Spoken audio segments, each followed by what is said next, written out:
Unsyndicated presents Shep and Sean, featuring Matt Shepard and Sean Baligian.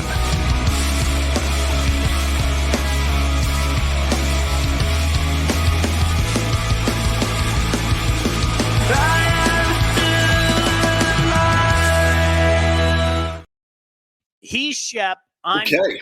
Hi. How you doing, buddy? Everything Good, well. How you been? Good? Fantastic. Let's start with the Pistons because the game's going to start in a few minutes. Yeah. We'll be out by then so people can make sure they watch it. Yeah. Shep, what can you say about what happened on Sunday? It sucks. I mean, we all know it. I'll give the NBA credit. It's of no consequence. It's of no solace, but I will say this. At least the NBA, unlike the NFL, is willing to say that we saw what we all saw. Where the NFL will tell you, that didn't happen. We have no idea what you're talking about. It's a horrible, bad, missed call. And you know what? Charles Barkley said it best. It legitimately changed the complexion of that series. With not just a game, you're right, but an entire series. Sure, the NBA admits they're wrong. How does that help us? How does that help the Pistons? Look, if they're strong enough, you know this, if they're strong enough and you're mentally strong enough, you can move past it. So you can win game 5 tonight.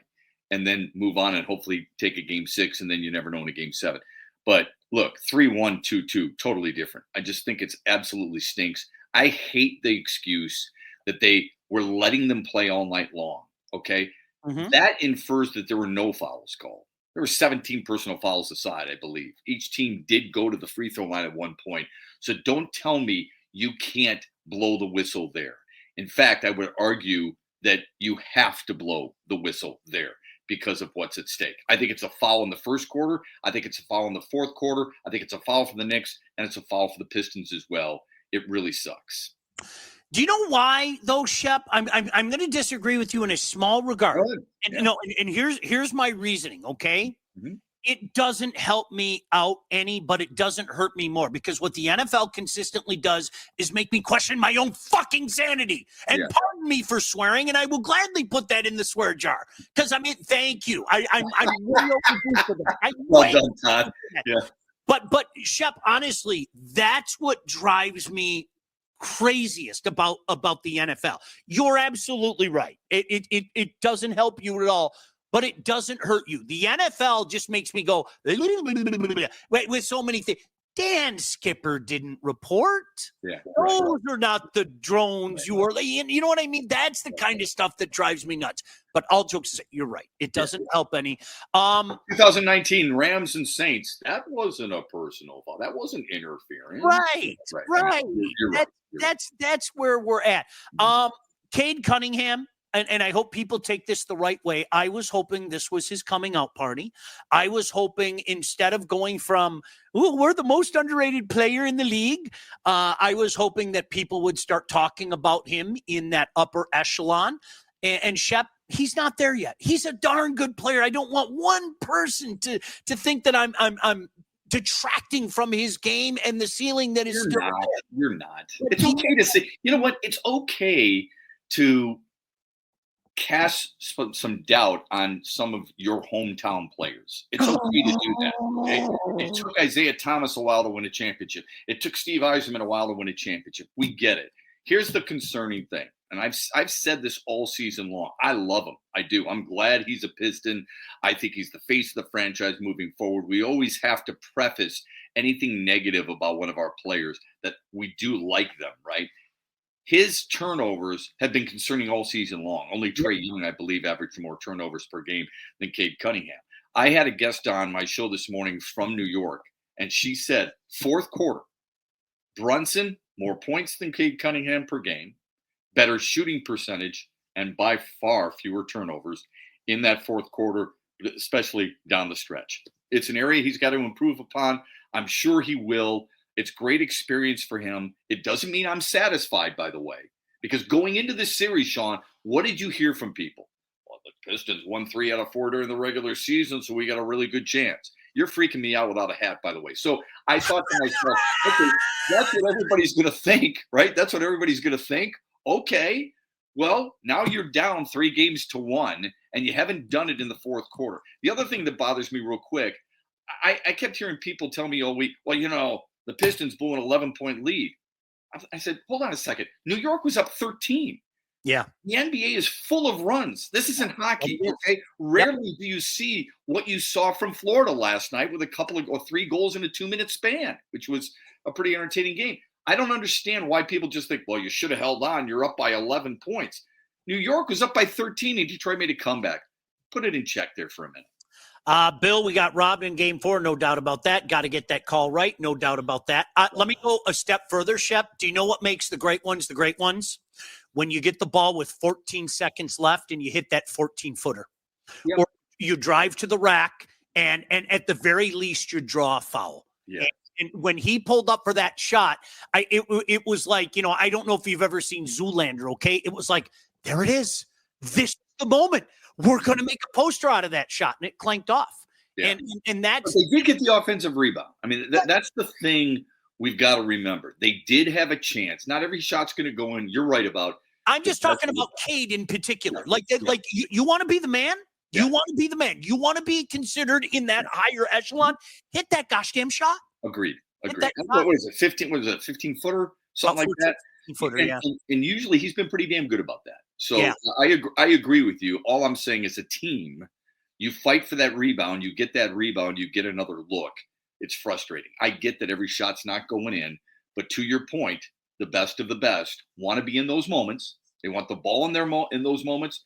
They want the puck on their stick in those moments. They want to be under center in those moments. And damn it, they want to be in the box in those moments. Shohei Ohtani against Mike Trout. Both of them wanted that moment. Only one of them won. Cade Cunningham needs to learn from it. If that's the moment he wants, if that's where he thinks he'll thrive the most, he's got to start making those shots. You're right. Bill, LeBron cannot play every second of the second half at age 40. Coaching malpractice. And I'm stunned at that series, Shep. I really am. And I think a lot of the things that people said about Luka, you maybe, just maybe, you have to – phenomenal talent, all that crap. But – no business being down in that series. They have no business being down in that series. I agree. He's such a terrible defensive player. I'm not going to disagree with Bill. The only thing I would say is all year long we've talked about how LeBron James is bionic. At age 40, not enough has been given credit to Alexander Ovechkin at age 39 for what he's done. But we've said LeBron is bionic.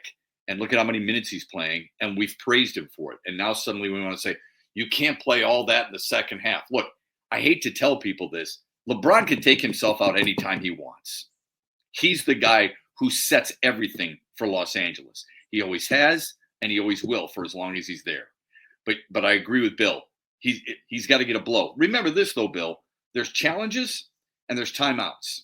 It's not like he's going 20 minutes, 24 minutes in the second half without a blow. He's getting it. He's just getting it in a different manner. Tom said teams key on Cade when he has the ball, 3 guys on him, no doubt about it. But you know what? You got to hit that 14-footer at the end. That's an open look. You got to hit that. I'm sorry. You got it. You got to hit that shot. Shep, you know what's funny? Here we are talking about this, and we both agreed with Charles Barkley that changed the complexion of the series. This weekend was such a reminder on razor thin in the playoffs, okay? How one little thing can flip the entire complexion. The Habs game, Tom Wilson's hit completely changed that series. I mean, completely changed. It looked like the Habs had all the momentum. They're up in a game, and all of a sudden it gets away quickly. You mentioned Florida and Tampa last night. Eric Ekblad. Yeah, right? Tampa's coming back from the dead, Aaron Ekblad, and the situation in that game. I mean, then he scored, and they took it off the board because they were offsides, and then he scored again. How cool was that? Pretty neat. See, Shep, somebody at Austin said, Sean, go get a hat immediately. I will say this. Shep brought it up earlier, Austin. With 100% ounce of masculinity, you look good. I'm just not used to it. So just bear with me. I haven't seen your wedding picture. I haven't seen your graduation picture. I did see you in the booth during the high school state championships at Ford Field. I walked in. I did have to do a double take. There was no dip. There was no shirt, T-shirt, and there was no hat. So it freaked me out for a moment, but I adjusted quickly. Hey, Alan, happy birthday. Alan said, "Hey guys, y'all streaming on my birthday. Happy birthday! Happy to you, birthday, Alan. Alan. Way Bill, to go, thank baby. you for the kind words. Appreciate it greatly. Shep, very quickly, and Todd, if we have to run through our great sponsors at the end of the show, we will, because we're going to fly through this because I know a lot of people got to get going. Thoughts on the Lions draft? I want to get to that, but I want to make sure we get to Yzerman's comments today. So we will. We will. I love the Lions draft. I might be in the minority here. I love the Lions draft. So do I. That makes sense. I'm a big believer in building from within the trenches. Kellen Moore said the same thing in New Orleans. I don't look for sexy picks. I don't care if a guy's 320 pounds. I like the guys who are in the huddle, farting, blowing snot, and saying, let's go. So I'm all for their picks. I actually really like the 7th round safety, whose name I just lost. I apologize. George. From Georgia. Love it, right? I think he's going to be a really good special teams guy. That's where you expect 7th rounders. But I expect Ratledge to start right away. I expect Williams to start right away. I think Tesla is going to be a big factor as well. I don't think you make a 3rd round pick for a guy who's just going to be special teams. And I think the 6th rounder out of Boise State is a building block type of guy. I don't want to get you convulsing here. But remember when they drafted Kalimba Edwards? They drafted him because he had the body and they felt like he could grow into it and he'd be a good defensive pass rusher. He was okay. All right. He wasn't great, but he was okay. This kid's a 6th round draft pick. I think they got a chance with something there. So we'll see what happens. Part of it is the drive and part of it is the skill. And once he learns schemes and learns football and knows how to use his weight and his speed and his balance, I think that's a really good one too. But I love the guards and I love the D-tackle. Dan Jackson, of course, late. Thank you. Dominic Lovett, the wide receiver. Shep, you know a what? A little small. I don't think he's a special teams guy. I don't think he's a slot. He's a practice squad guy if he makes it. Yeah, so here's the interesting thing, Shep, and I couldn't agree with you more. I've been preaching it forever. The football that we grew up with is long dead, and it's never coming back. And you collect defensive tackles and you collect edges. And it was amazing to me how many people, we got to go get an edge. We got to go get an edge. It didn't matter when they got an edge. And, oh, by the way, there's still a pretty good chance he could trade for one. And I'm going to go out on a limb and say that Zadarius Smith will be a Lion again. I'm 100% with you. I'm going to go out on a limb, Shep. Okay? I don't think he's done. No. So Williams do people understand? And you and I were just talking about this a couple weeks ago, and I don't like to quote Jim Schwartz often, but Jim Schwartz talking about Ndamukong Suh and his productivity when people are saying, where are the numbers? Yeah.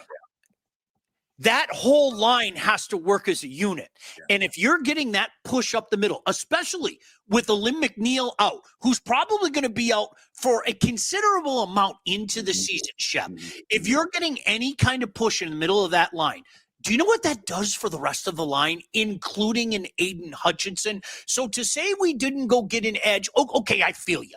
It's an incomplete, and this is why I always joke, Shep, did you know there's a round one? And then the next day, there's 2 and 3. And wait, there's more. There's a 4, 5, 6, 7. And then you have a trade deadline. And then you have scrap heap. And then you have a trade deadline during the season. So I get it. They're not done. Drafted free agents. Sometimes you'll find a diamond in the rough there. Yep. Imagine that. And Shep, this guy consistently thinks about what's going to help this team in a couple years from now, because this just in. There are a couple guys on that offensive line, by the way, that might not be here in a couple years. Let's be completely honest. Right. And you might have one guy not here. I mean, Graham Glasgow, who knows? Right. The other thing is, along DTs, you are rotating those guys. Corners, you may slip in a nickel. Safeties usually stay. Linebackers, depending on the situation, if Detroit's playing 2, they're going to stay. Defensive line, you're rotating guys in. Those offensive linemen, they stay in there. They're healthy. They're doing the job. Same 5 guys. Wide receivers, Amon-Ra St. Brown and Jameson Williams more than likely are staying in the game, right? Jared Goff's not leaving. You'll mix Gibbs and Montgomery. But those DTs and those defensive linemen, those guys are rotating. You have to have depth there. And I know he doesn't have big sack numbers, but you know what he does? He'll draw double teams. You know who that's going to help? That's going to help the outside guys too.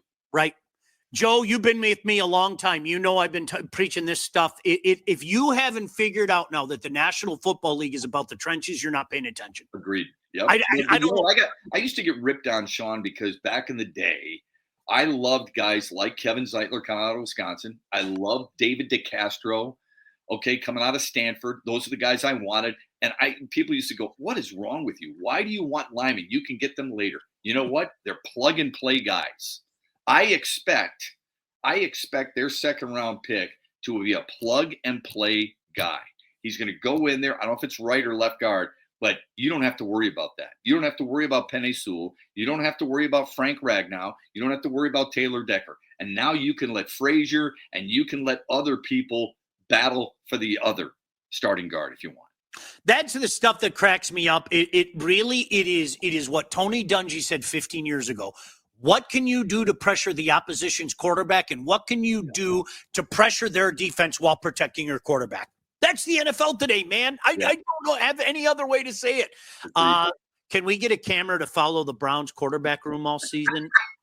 Jason, the Browns and the Giants, that would be epic. I am so quarterback rooms. How tired were you of that whole storyline on every network all weekend long?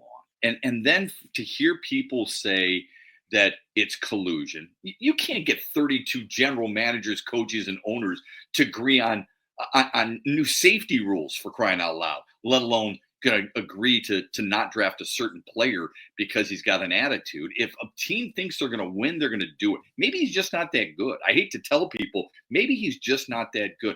Dylan Gabriel was a first-team All-American. Look at his numbers. Dylan Gabriel's numbers were incredible, and he was a third-round pick. Quinn Ewers was a first overall recruit, right? Coming out of high school, was pretty good at Texas. Wasn't great, but pretty good. He was a seventh-round pick. There's other players who were not drafted as high as many people thought they might at some point in their careers. And you're not sitting here talking about how it's collusion against them, or suddenly you have people saying it's about race. Cam Ward's black. He was the first overall pick. 28 of the first 32 picks were black. Are you kidding me? Yeah. Now you're going to claim it's racism because Shedeur Sanders felt like he was entitled? Give me a break, man. Austin said, I love the guys we drafted. I'm just not excited, trusting of a DEBC of injury-prone Davenport Pascal dropping Barnes in. I do love the Egyptian kid. If his nickname isn't the Sphinx, we failed as a fan base. I went the Jerky Boys route, Austin. I was calling him the Egyptian magician. For those of you that are Jerky Boys fans, that one worked for me. Hey, at least you didn't go with the Bengals where he walked like an Egyptian. That's a good way to go. I remember Shep ranting about DeCastro. Bill asked about Yzerman's exit press conference. We'll get to that in a second. Can the Browns be on Hard Knocks? That would be unbelievable. Bill said, I think Gabriel will be a legit NFL quarterback. Skydog said, Sean, I understand the value of guys in the trenches. I've been a Michigan fan long enough to know who their best players were by and large. That is so funny you say that, Skydog, and I'm not pointing the finger at you. I hope you know this. So do not take this as a personal affront, okay? You remember that little span of time where Michigan State was a lot better than Michigan? Yeah. They kicked their asses in the trenches, Shep. Yeah, that's why. Yep. They kicked their asses. Mm-hmm. Period. End of story. And it was funny because I remember it was like having reverse conversations with people. The 2013 game in particular. And I remember talking in person to Devin Gardner about this, and he was busting on me because I was wearing a Michigan State hat. And I go, Devin, you got to sit this one out, pal. You of all people, you got to sit this one out.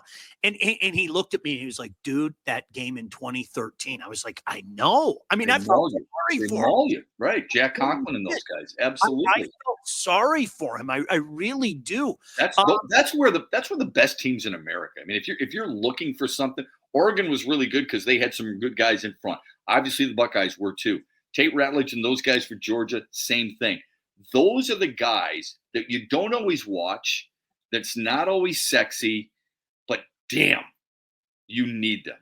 And you really appreciate them after you watch the film, don't you? Austin, I took my boys to their first Tiger game this week, and I was nervous about our fielding, but with how we're hitting and pitching, once we get Meadows and Verling back, a deadline move, I see no reason this team doesn't make the ALCS. Am I crazy, or is this a realistic explanation? Shep, for what it's worth, and I don't know if you saw this today, Okay.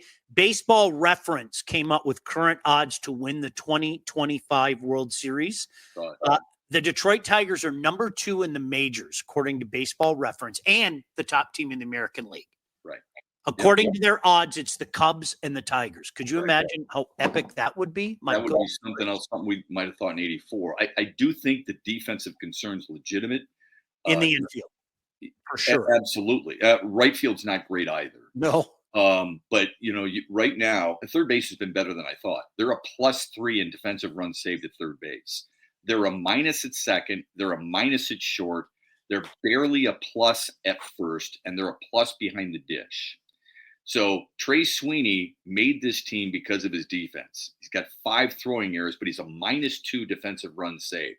You don't always have to look at errors. It doesn't always tell the full story. Defensive runs saved by Fangraphs does. Second base is a -3. That's Gleyber Torres. And then look at what they've done. I'm serious, and this bothers me. Look what they've done to Colt Keith. Do you know how many games Colt Keith has started at first base this year? Remember, he spent all offseason getting to know a new position. You know how many? 3. Unbelievable. 3. Yeah. So you got Torres at second, Torkelson at first.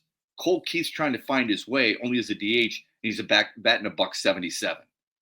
That ain't good, buddy. That ain't good at all. So you got 2 guys right there who are supposed to be something. That means you're going to have to move Baez back to short. Meadows will be in center. Vierling will play right and third base, and that's fine. And second base or Colt Keith, you're going to have to try to find a place for him. I don't know where you're going to find it. We got to blow through this. A few people asked about you. I'll start with you, Shep, but your thoughts on what Steve Yzerman had to say. Here I said I'm going to start with you. Let me get one thought out there. Please do. I'm tired of saying this, okay? These are not my words. They're Steve Yzerman's words. But I feel like a broken record the last few years. And the man reiterated it again today. His goal is to not just get in the playoff and win a playoff series. His goal is to have them ready to make a legitimate run at the Stanley Cup. Those are his words, not mine. I understand your frustration that they haven't been able to get just into the playoff yet. Those are not his goals. Some of what he said made a lot of sense. Some of what he said made no sense to me. I'm not going to lie. Shep, if you want to go first, you go right ahead. Well, I was going to ask you what didn't make sense. What he did say I thought was pretty telling is about the long contracts of free agents that he gave, that they haven't. The short terms he's been fine with. The long-term free agents have been a problem, which I think is a direct reflection on him and his staff and their ability to, obviously look at NHL talent. Tarasenko, he said he made his numbers were better than they would indicate. That was confusing to me. I don't know why he didn't bring up Kosa when he was talking about goalies. Maybe that should tell us something, and that should be really concerning, considering that was his first round pick and his first pick, I believe, as the Red Wings general manager. And, the Dylan Larkin thing was that elephant in the room, I suppose. Finally, somebody asked about it. But, hey, listen, I have no problem with Dylan Larkin sharing the feelings of the room. Steve Yzerman didn't get that same vibe, but I do like that Yzerman said, look, we need our players here. We need our leaders to be better. Dylan Larkin, who I like a lot, 70 points isn't going to cut it. We're making it sound like Lucas Raymond is the second coming of Austin Matthews, and he had 80 points for crying out loud. You need guys who can tally up points and put the puck in the net. I like what Todd just put it under the scroll. I'm sorry. Some of us have been saying it for years, and I've been killed for it. I like Dylan Larkin. I really do. Stop asking me to call him a number 1 center. Just stop. It's okay. Like that. This is what he is. I like the way Yzerman put that too. And I think this is a both things can be true situation. Larkin has to talk about the temperature of the room. He's the captain of the team. Right. And I know some people might say, and my buddy Mike said, yeah, but maybe he should say that to Steve Yzerman. I think he has to, I appreciate him shooting straight. He said it when Kosa got sent down. He said it, obviously in his exit. And I liked what Yzerman said. You're being paid a lot. Maybe you should look at yourself and perform the morale boost. And we don't know that he didn't tell Yzerman that. So just because he said it publicly doesn't mean he didn't say it privately either. And the whole goalie thing, Shep, I'm glad I was so thoroughly confused. We need goalies that can stop the puck. In essence, that was, I don't want to make that an exact quote. And I kind of shook my head. And I know I brought this up. I almost felt like Steve Yzerman was trolling people at the trade deadline. For him to go get Smith and go get Mrazek and say, we made the moves that we felt would best put us in the playoffs. That was, I had to back away and go like this when I heard that. Yeah. Peter Mrazek wasn't that move. Smith was not that move, okay? And if anything, Steve, at least bring Sebastian Kosa here. At least bring him here. I don't think it did him any good to have the type of season he did, especially when, in your words, not mine, you were looking for a goaltender that could stop the puck. Well, okay, but we have to look, and we've talked about this with baseball too.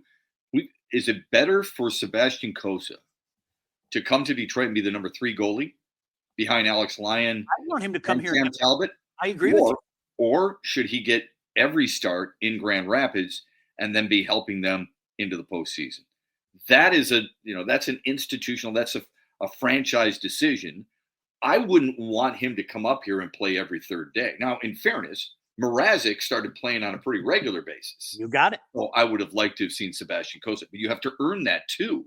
How much more would that affect him if he comes up, struggles, they yank him, he sits for a while, then they send him to Grand Rapids, and then he's all out of kilter. I don't know the kid.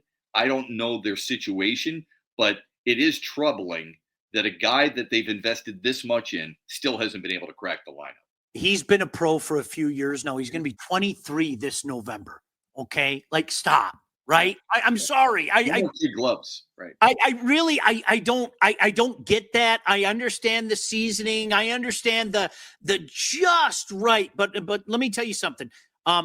Guys sometimes get the perfect. The perfect amount of seasoning, and when the moment is right, and sometimes they elevate their game and everything. It's frustrating. Let me ask you one more thing. Sorry to interrupt. Oh, it's all right. You want a number 1 center. You know this as well as I do. That's like saying I want an ace. How are you going to get that guy? You got it. What are you going to have to give up to get that guy? Because there's certain guys you want to keep, right? Certain young players that you've invested in that you want to keep. Who's the number 1 center you want, and what do you think it's going to cost to get him? It can't be just, I want a number 1 center because I don't think Dylan Larkin's a number 1. You and I are on the same page. Give me the guy you want, and how much do you think it's going to cost? Well, here's the interesting thing. If you look ahead, and this is a homework assignment for everybody, I want you to look at the unrestricted class this summer. Yeah. It's not good. I know. It is not. And Mitch Marner is the top prize, beyond a shadow of a doubt. Right winger, right? Yeah, you are out of your mind if you think he's going to leave Toronto if they keep having the type of playoff. Now, if they flame out, maybe all bets are off. But all money bets talks. Money will talk. Well, money will talk. And this is a guy that's probably going to command $13 million, which in turn will mean they're going to have to tell John Tavares, we can't do this anymore. You're 34 years old. Hey, you made a dream come true, but you can't do this anymore, because Tavares is also on the market. And if you bring up John Tavares, I say no at 34 years old. Thank you anyway. I'll take a pass. But you're okay with Patrick Kane at an advanced age? I think because there's a difference with Patrick Kane. That was a complete low risk move. Nobody expected anything from him. The contract, when they first brought him in, it was a low risk move. And it was funny because when people were losing their mind, and he said, well, really, what did you lose out on? Yeah, no, I agree. Wouldn't Tavares be a low risk move too? No, for a 1 or 2 year deal. I think somebody's going to throw money at him because, unlike Patrick Kane was coming off that hip surgery. Right.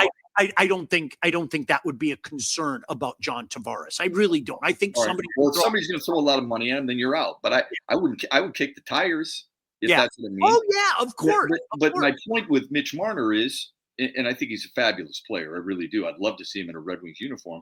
He's not a center. He's not your center unless you think he can play that way. I don't see him defensively being able to do that.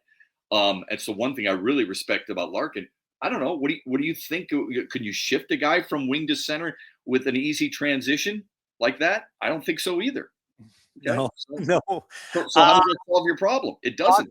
Austin said they wanted Kosa to go through a playoff in the A first. I get it, but seat's going to get hot if they don't start getting some talent via free agent and trade. You know what I want? I want the guy trial by fire. I don't give a crap about what happens in the AHL. I'm sorry. Yeah. And I'm not saying that you say that, Austin. That you're only repeating what somebody else said. You know what? I want the best option for the team.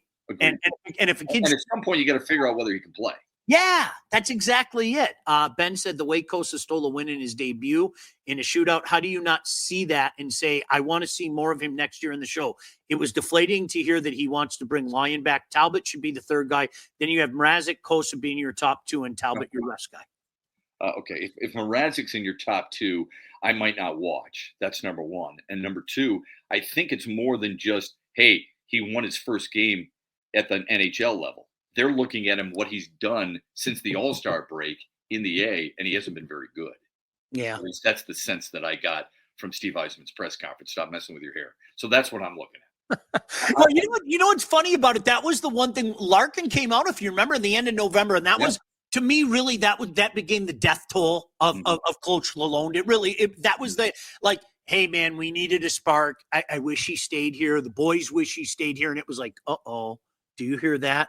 But do you think that's Lalonde's decision, or you think that's Yzerman's decision? It was Yzerman's decision. Okay. Right. But to openly say we needed a boost, gotcha. Well, that's on what's going on with the team. Understood. You know, and I think that's a Lalonde thing. All right, you want to get out of here, and I can. Yeah, who wins tonight, real quick? The Knicks. Yeah, I agree. You think so? Yep. I get to say it. Yeah. It's great to see you, buddy. You do look good, but I hope next week it's a hat. I'll put a hat back on. I'm trying to get used to it. Okay. I'll grow my beard too. All right. I'll have the. I didn't say that. I mean, that's really up to your lovely wife. But no, you know what? It's kind of like when you know what, Shep? Like honestly, it's like wow. I don't have that Kenny Rogers thing going on. I'm going to start singing "Lady" with that white beard. You know. You just want to sing. That's all you want. Love is. All right. Listen. Thanks, Todd. God bless you, Todd. Hold on a second. Yzerman said that at the deadline presser to clarify. Yes, you're absolutely right. And that's why I hope you know I'm not pointing at you, Austin. I don't like that logic. I'm sorry, I don't. Chris said, what do you guys think about Bennett or Nelson? I think Nelson could be a 1B center. It's okay. I think in my mind, to your point, Chris, do you know what the Detroit Red Wings are lacking right now? And nobody wants to say it, and I'll continue to hammer this. They don't have a star. There is no star on that team. At least the Pistons have a star. Yes. The Tigers have a star in Tarek Skubal. The Lions have multiple stars. The Red Wings have good players. Yep. There's no star on that team. 100%. Sorry, I don't know what to tell you. All right, listen. If you're ready to take charge of your financial future, I am. Yeah. Look no further than the Wealth Advantage Group, located in historic downtown Northville and owned by those two handsome guys right there with over 20 years of industry experience. They understand that your financial goals are as unique as you are, and that's why they offer personalized expert guidance to help navigate you through the complexities of financial planning. Now, whether you're saving for retirement, getting ready to sell your company, or you're already in retirement, doesn't matter. These guys can help you through every step of your financial journey. They work with clients throughout all stages of life and have clients in over 20 different states. The investment world, it is a complex one. But if you are ready to start taking your finances more seriously, it might be time to work with the expert. Reach out to my friends at the Wealth Advantage Group. That's Mike Husak and Jeff Husak. Give them a jingle, 248-773-8574, or check out their website at www.thewealthadv.com. Let me also tell you about Legacy, because Shep and I were so long-winded. Did you say jingle? Those guys never use the word jingle, ever. Never. These guys help people. Home insurance, auto insurance. Thousands of Metro Detroiters have already found this out, including my family. Legacy Partners, one of Southeast Michigan's top independent insurance agents. They provide a full-service, one-stop solution for all your insurance needs, personal and business, large and small. Honest to goodness, Alex called us, said, I need this, and this. We didn't have to make 78 calls. Alex did it all. Legacy has helped our listeners by fixing mistakes other agents have made, asking the right questions to get the right coverage put in place to properly protect you. And help save you some money. Chances are, if you haven't checked your policies in the last year, you're probably paying too much and you also could be underinsured. What are you waiting for? Give Legacy a chance to help with your home, your cars, life insurance, Medicare enrollment, or your business insurance needs. Call them today, 586-209-4106. That's 586-209-4106, or visit legacypartnersins.com. You're ready for the stat of the day, and then I'll leave you. Yes. 7 Major League Baseball players who have been struck out by Nolan Ryan also had their sons strike out by Nolan Ryan. Freak. That's a freak. Now, how many of those, out of those 14 people, how many of them did he kick their ass? What was it, 10 out of 14? He got in that Texas headlock, and I think 10 out of 14, he actually beat them with his fists. Dude, I met him in Texas. He's a big man. Oh, yeah, he is. Hell yeah. Big cat. Chris said Lucas Raymond, I think, could be. There's still a ceiling there. No doubt about it. ASB could be. I think there's a difference between could be and already there, though. And that's the problem, I think, with the Red Wings right now is they don't have that guy. I think they were exposed late in the year. And I know people are going to call me a Hab Slappy, and I don't care. Nick Suzuki showed you what a number one center looks like, and Lane Hudson showed you what a star looks like. You saw it. You saw it that night. Yeah. And I think that's part of the reason the Habs are in the playoffs and the Wings aren't. Yeah. And you called it. Shep, God bless you. I got more reads to do. We'll catch up soon. Next Monday, as a matter of fact. You bet. Thanks, Todd. See you, buddy. Hey, listen, let's talk about Lindsey Broadwell. When it comes time to getting yourself a house, maybe you're buying, selling. Oftentimes it's both. You need to contact the right agent. Who do we recommend? That lady right there, Lindsey Broadwell. Your house is probably the biggest investment you'll ever make, and that's why you need a pro. Lindsey grew up on the mean streets of Northville and has expanded her team all over Southeast Michigan. She's an expert in all facets of the business, and when it's time to move, Lindsey and her team will make sure that you get the most out of your house and everything goes smoothly when you're finding your new home. Buyer, seller, even first-time buyer. Make sure you contact Lindsey at BroadwellHomes.com. She'll help you with everything from start to close. Licensed realtor at Real Broker LLC. Start your search today at BroadwellHomes.com. All right, one more thing. It's graduation season. Have you found somebody to do your cooking yet? I have a great suggestion for you. These guys did it for me. All About Catering. All About Catering LLC is a full-service caterer. Graduations, did 2. Weddings, bridal showers, corporate events, anything you need catering for from 25 to 4,000 people. All About Catering can and will take care of you. Customer service and satisfaction is their number one goal. So don't sweat your next big event. Just go to allaboutcateringllc.com today to see all their menus and all their 5-star reviews. Give them a call, 586-731-1398 to get your event started. Really appreciate it. So programming note, Todd, if it's okay, can we do 6:30 tomorrow for What the Puck, Todd? Does that work for you? And then can I do later Thursday, like a later Thursday, like 9 o'clock? Is that okay? I'm Professor Baligian that night. I'll tell you guys all about it. I promise. If you're still watching right now, I promise you guys. Okay, Todd, remember I said that, okay? Professor Baligian. Old people are dumb. People are dumb. And I like that. I'm going to be like one of those guys from the 1880s, right? Listen, have yourselves a great night. Mike and I will join you tomorrow at about 6:30 before the Habs play. And then Thursday we'll do it late. But in the meantime, Todd, thank you. Shep, thank you. Thanks all of you. God bless you. We'll see you. Bye. Shep and Sean, featuring Matt Shepard and Sean Baligian. Executive produced by Sean Baligian and Todd Losey. Theme song, incidental music, and related sound effects are from Still Alive by Anti-Ghost.